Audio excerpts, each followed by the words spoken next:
Hello, मेरा नाम है अभिषेक वर्धन और आप सभी का स्वागत है साइंस ज्ञान चैनल में।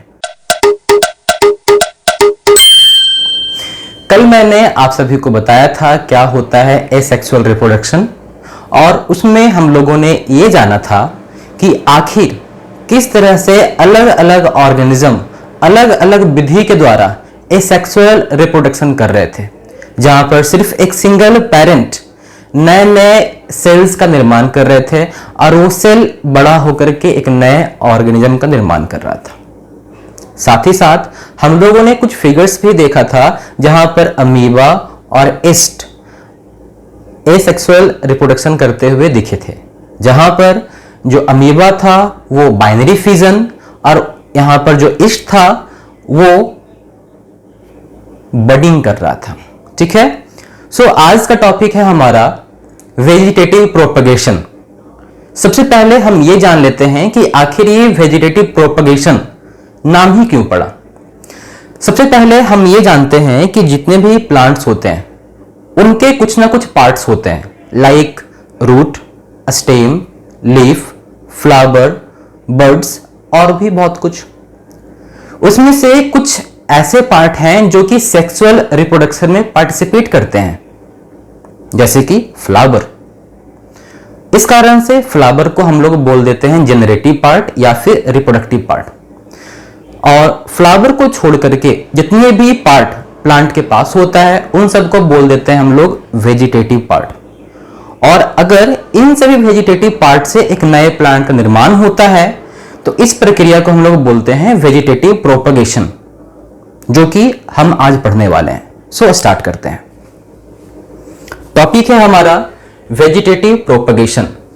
Vegetative propagation is an asexual method of plant reproduction that occur in its leaves, roots and stem.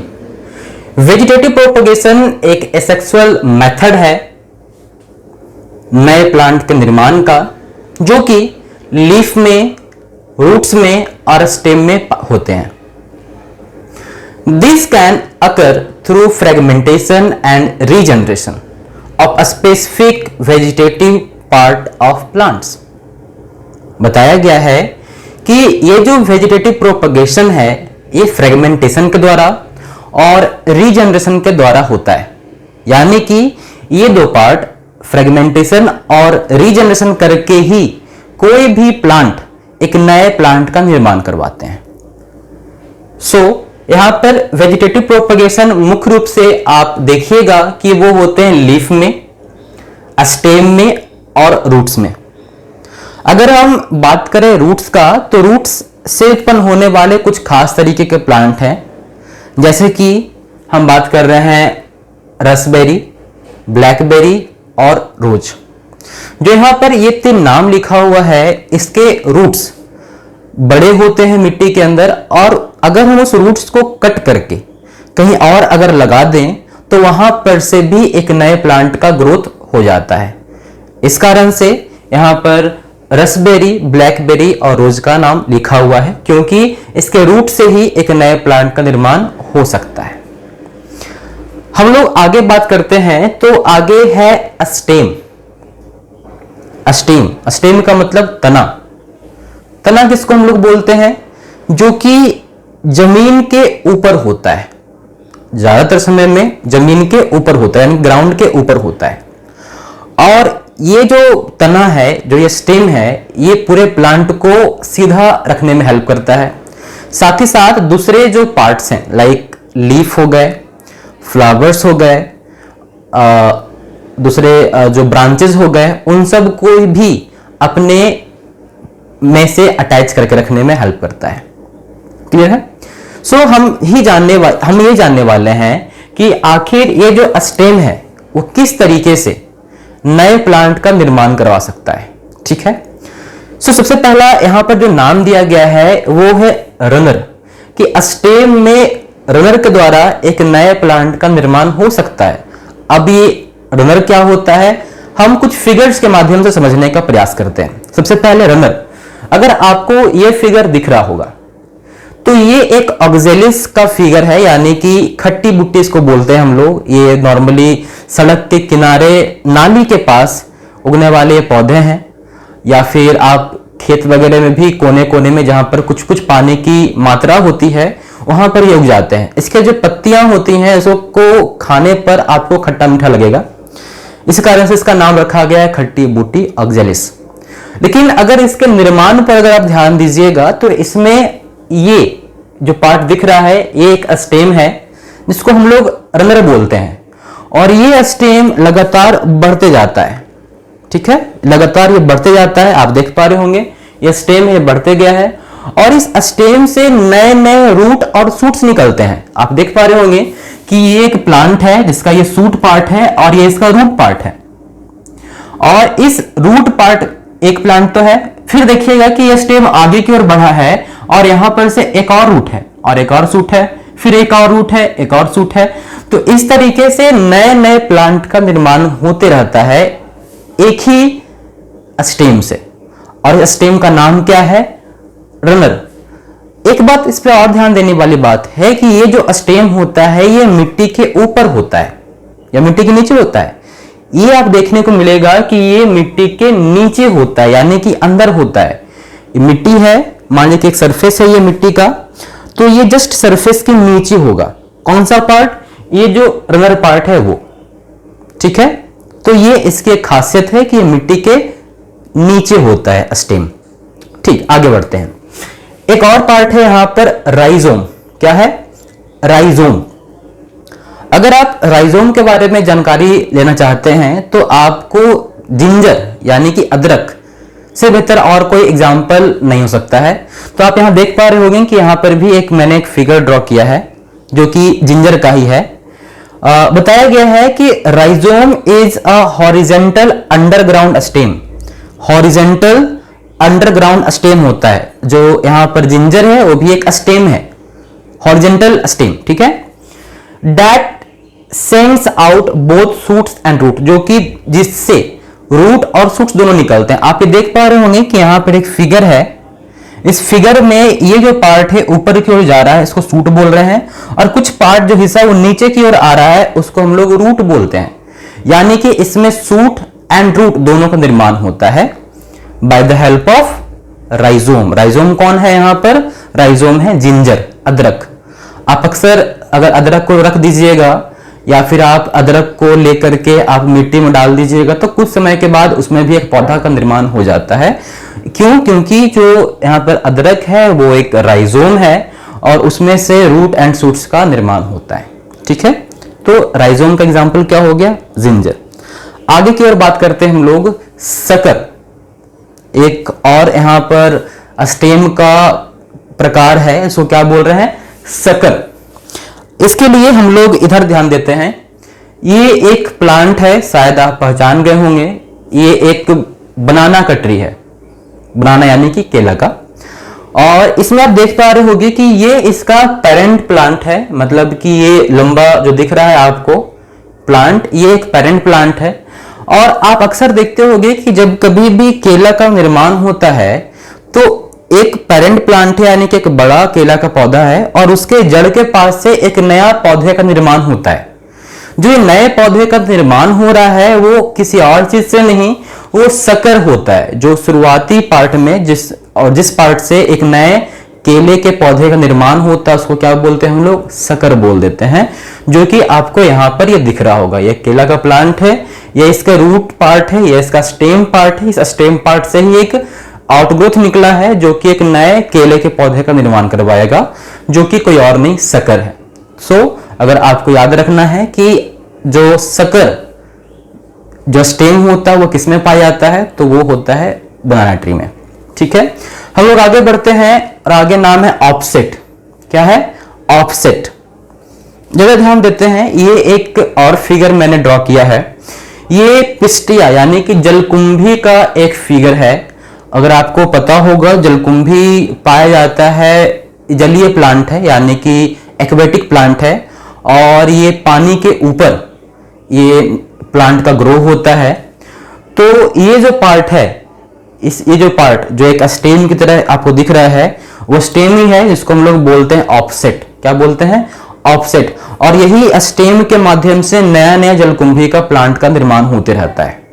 ठीक है, तो ये जो पार्ट है इसको बोल दी ऑफसेट। नीचे की ओर जो ये जा रहा है ये रूट है, और इसके ऊपर का जो पार्ट है वो उसका सूट या फिर आप इसको लीफ बोल सकते हो, उसका जो पार्ट है।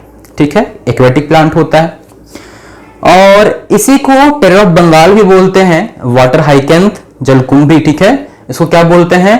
Terror of Bengal. क्यों? क्योंकि ये एक समय में बंगाल के जो खाड़ी था उसमें पूरा का पूरा ये जलकुंभी पूरा भर गया था, और इस कारण से जितने भी जलीय जीव थे वो मर गए थे, क्योंकि एक खास तरीके का लेयर बना देता है पूरा पानी के ऊपर। इस कारण से ऊपर से ऑक्सीजन नहीं जा पाता है वाटर के अंदर। इस कारण से जो जल के अंदर पाए जाते हैं जीव उसको ऑक्सीजन नहीं मिल पाता, जिस कारण से बहुत सारे जलीय जीव मर गए थे। ठीक है, उसके आगे हम लोग बढ़ रहे हैं। ये हम लोगों ने पढ़ लिया ऑफसेट के बारे में। अगला है अस्टोलिन। अस्टोलिन, जब ध्यान देते हैं कहीं पर अस्टोलिन लिखा हुआ होगा, जो कि यहां पर है। ये एक खास तरीके का प्लांट है जिसका नाम है फ्रैगेरिया। ठीक है, फ्रैगेरिया प्लांट का नाम है, फ्रैगेरिया। और आप देख पा रहे होंगे कि ये इसका स्टेम पार्ट है जिसको हम लोग अस्टोलिन बोल रहे हैं, और ये मिट्टी के ऊपर होता है। ये जो नीचे जो लाइन दिख रहा है वो मिट्टी का लेवल है, सॉइल का लेवल है, और ये सॉइल के लेवल से ऊपर है। इस कारण से क्या बोल दिए हम लोग? बोल दिए हैं अस्टोलिन। अस्टोलिन, ठीक है।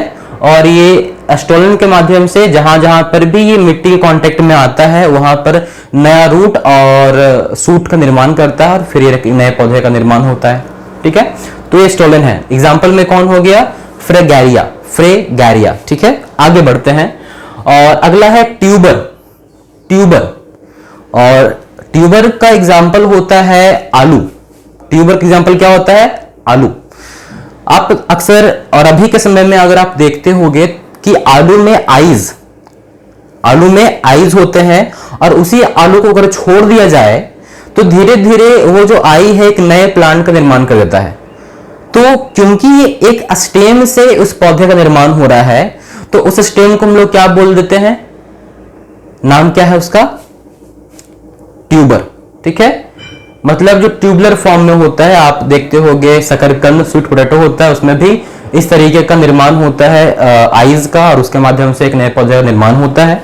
तो ये वही है। आप देख पा रहे होंगे कि यहां पर भी ये आई का निर्माण हुआ है, और कुछ आई बड़ा होकर के एक नए प्लांट निर्माण, रूट और सूट का निर्माण कर चुके हैं, जो कि यहाँ पर एक पोटैटो का एग्जाम्पल दिया हुआ है। ठीक है, तो जो पोटैटो है इस एक एग्जाम्पल है किसका? ट्यूबर का। एक लास्ट है बल्ब। क्या है? बल्ब। स्टेम में एक लास्ट है बल्ब, जिसका एग्जाम्पल यहां अनियन। आप देखते होंगे कि जो अनियन होता है वो बल्ब शेप होता है, कुछ इस तरीके का शेप होता है, ऊपर की ओर पतला, बीच में फिर मोटा, फिर नीचे की ओर पतला। ठीक है, तो एक बल्ब शेप है। इस कारण से इसके स्टेम को भी क्या बोलते हैं? बल्ब बोल देते हैं। और ये एक फ्लेसी लीफ है। जो ये प्याज होता है वो एक फ्लेसी लीफ होता है। आप उसको काटोगे तब मालूम चलेगा कि बहुत सारे पत्ते नुमा संरचना बाहर निकला है, लेकिन इसमें से भी नए प्लांट का ग्रोथ होता है। अगर आप अभी के समय में देखोगे तो उस प्याज के ऊपर से भी एक नया नया आउटग्रोथ निकलता है, एक नया सूट निकलता है, और नीचे की ओर से रूट निकलता है। आप देख पा रहे हो, इस पार्ट से रूट्स का निर्माण होता है और ऊपर से सूट्स का निर्माण होता है, और बाद में यही एक नए पौधे का निर्माण करवा देता है। सो यहाँ पर जो ये प्याज है यानी कि अनियन है, वो एक एग्जाम्पल किसका है? बल्ब का। ठीक है, तो ये पूरा का पूरा हो गया स्टेम। ठीक है, मैंने बात किया कुछ देर पहले रूट का, फिर मैंने बात किया स्टेम का। एक लास्ट पार्ट बचा हुआ है लीफ। क्या बचा हुआ है? लीफ, और उसका एग्जाम्पल है ब्रायोफाइलम। एक खास तरीके का पत्ता होता है, लीफ होता है, और उस लीफ के मार्जिन में यानी कि उसके लास्ट पार्ट में बहुत सारे नए नए पौधे का निर्माण होता है। रूट एंड शूट्स उस पत्ते के मार्जिन से निकलते हैं, जिसका फिगर मैंने यहां ड्रॉ किया है इस तरीके से। यहां पर नीचे की ओर रूट है और ऊपर की ओर सूट का निर्माण हुआ है, और अगर इस पार्ट से अगर कुछ भी पार्ट अगर टूट करके या फिर कट करके ये मिट्टी के कांटेक्ट में आता है तो फिर से एक नया प्लांट का निर्माण करता है। इसका नाम क्या है? ब्रायोफाइलम, और इसको हिंदी में बोलते हैं पत्थर चट्टा। पत्थर चट्टा। तो ये कुछ खास तरीके के वेजिटेटिव प्रोपगेशन थे, यानी कि वैसा हिस्सा से एक नए पौधे का निर्माण जो कि नॉर्मली रिप्रोडक्शन नहीं करते हैं। स्टेम का काम होता है पौधे को खड़ा रखना, लीफ का काम होता है फोटोसिंथेसिस करवा करके भोजन का निर्माण करना, वहीं पर रूट का काम होता है वाटर एंड मिनरल्स को एब्जॉर्ब करना। ये अपना काम छोड़ करके कोई और काम करने लग गए, ये नए नए प्लांट का रिप्रोडक्शन करने के लिए आगे आ गए। इस कारण से इसको क्या कहा गया, वेजिटेटिव प्रोपगेशन, क्योंकि ये वेजिटेटिव पार्ट है और इस वेजिटेटिव पार्ट से ही एक नए पौधे का निर्माण हुआ है। इस कारण से यहां पर क्या कहा गया, वेजिटेटिव प्रोपगेशन। और ये एसेक्सुअल इस कारण से है क्योंकि यहां पर कोई भी मेल एंड फीमेल गैमेट का फॉर्मेशन नहीं हुआ था। सो आज के लिए इतना ही, और हम कल फिर मिलेंगे एक नए टॉपिक के साथ। सो आज के लिए इतना ही, थैंक यू।